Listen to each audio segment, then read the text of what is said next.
really appreciate you taking the time this morning to join Hydrogen in 3. I know a lot of people are very aware of who you are and what you do, but just for the purpose of this, could you just give us a brief intro of who you are and what you do? That'd be fantastic. Yes, so I'm Bart Biebuyck. I'm the Executive Director of the Clean Hydrogen Partnership, which was called previously the Fuel Cells and Hydrogen Joint Undertaking. And since December now, we changed the partnership with Clean Hydrogen. Basically, it's a partnership between the industry, Hydrogen Europe, which represents more than 350 industries, Hydrogen Europe Research with more than 100 research institutes or universities are a member, and then finally with the European Commission, which basically give us the financial means to support research and demonstration projects in Europe. So we have financed now already more than 387 projects and more than 2 billion euro. We have put it in those projects in more, I mean, almost in all the European countries and sometimes also outside of Europe. And myself, I mean, I have been working since more than 15 years in hydrogen and fuel cells. Before I joined in 2016, the partnership or the joint undertaking, I worked 18 years in the R&D department of Toyota. I lived also a couple of years in Japan. I was part of the team who launched the first hydrogen fuel cell car, the Mirai of Toyota. We have tested the car all over Europe as well. And also in other parts in the world. And also I've been building the first hydrogen refueling station in Belgium back in 2014. So you can imagine there was no legislation, nothing was there. So it was pretty tough as well. But yeah, so always pioneering with this technology and trying to move the needle. That's what I've been doing in my more than 20 years career. So it's fair to say you've done your bit essentially to help push the sector, and that's where I wanted to kick it off really. See, there's been a lot of hype regarding the sector, haven't they? Hydrogen's become a bit of a buzzword, I'd say, over the past couple of years. In your opinion, what role do you say with hydrogen in terms of reaching our global net zero targets? So it will play an extremely important role, hydrogen, to get to our targets or even the Paris Agreement target. Because, well, first of all, I would say it's not a hype anymore. I mean, yes, hydrogen was a hype, let's say, a decade or two ago. And why it was at that time a hype, it was because technology was not ready. Everybody saw how it could be used and why it would be used for, but just the technology was not yet there. Today, that has changed dramatically. I mean, even here in Europe, we have spent, as I just told you, more than 2 billion years in the past 15 years to really push this technology to a level that now it can really be used in many, many applications. And so the role of hydrogen will be, I always say it will be twofold. I mean, first of all, it will help us in the transportation to decarbonize heavy duty.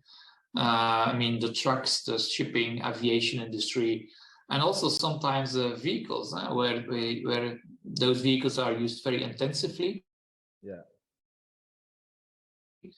So the battery option is not a real option today for those customers. Then secondly, also in the industry, such as the steel industry, refineries, cement industries. I mean, those are really high temperature industries that need a lot of energy, and so hydrogen will be able to help them to decarbonize. And then, next to, of course, the usage, as I said, in transport and also in the industry, also the role of hydrogen will be to help also decarbonizing or to stabilizing our grid, electricity grid. We will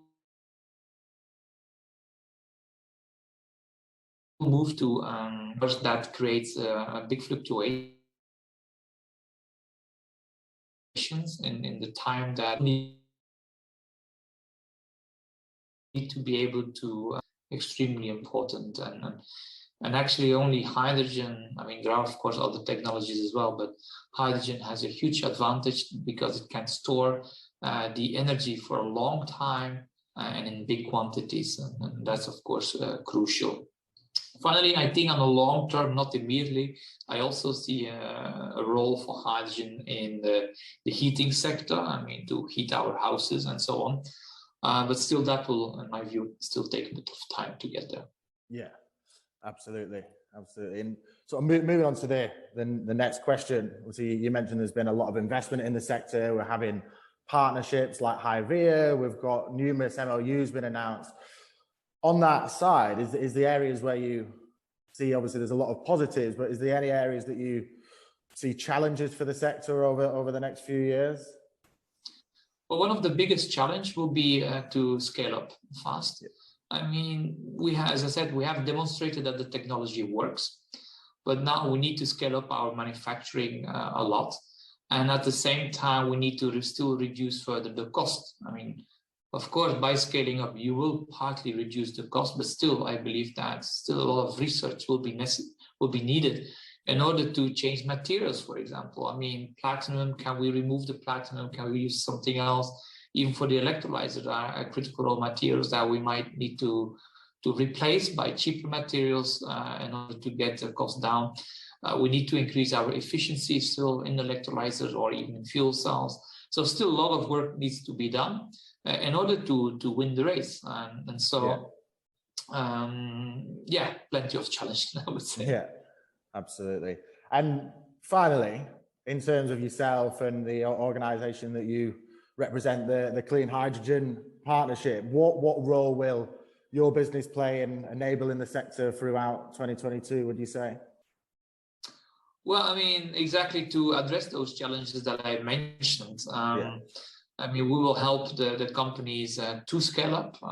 We will do a lot of research and demonstration projects to drive down the cost, improve the efficiencies, and so on. And also, I think one of the important roles that we still have is to bring the whole ecosystem together. As I said, we're working with a lot of companies, I mean, we have now supported more than 1,000 companies or research institutes across Europe. I see every day new companies, new startups coming. So we need to make sure that we build that community, that we work all together, because today, honestly, it's not yet a market. It's not like a competitive market. You still need to invest a lot of money. And it's a long-term investment. So we need to bring those people together to work together and still say, hey guys, this is not yet a competition. It's about building a new market. So, and this will be one of our main role. And one of the tools that we are using as well to get there or to bring these people together is the hydrogen valleys. I mean, I was actually the founder, or some people say the godfather of the hydrogen valleys. And because I believe that by working together with authorities, the local people of the city, the community, but then also the industries and the research, if you have this quadruple helix and they all work together in such a hydrogen valley, that's for me the way to go, and where people start to understand what is this technology or what it can do, and also how you can share cost and investments. And so that's what we will do for the coming decade. Oh, fantastic. So you from your perspective, you need to start really at the grassroots in each sort of country around Europe and develop it from there. Is that what you're saying in a nutshell? Yeah. So yeah, I mean, we have been supporting a lot of projects in Europe. We have started with a couple of hydrogen valleys in Europe. What was nice to see is that hydrogen valleys that we started in Europe is now being taken over globally. I mean, we see hydrogen valleys in Australia, Japan, US coming. So yeah, we need to expand and share our best practices that we have learned here in Europe with other parts of the world. I mean, I can tell you I have a lot of talks recently with Latin America, for example. They really want to speed up.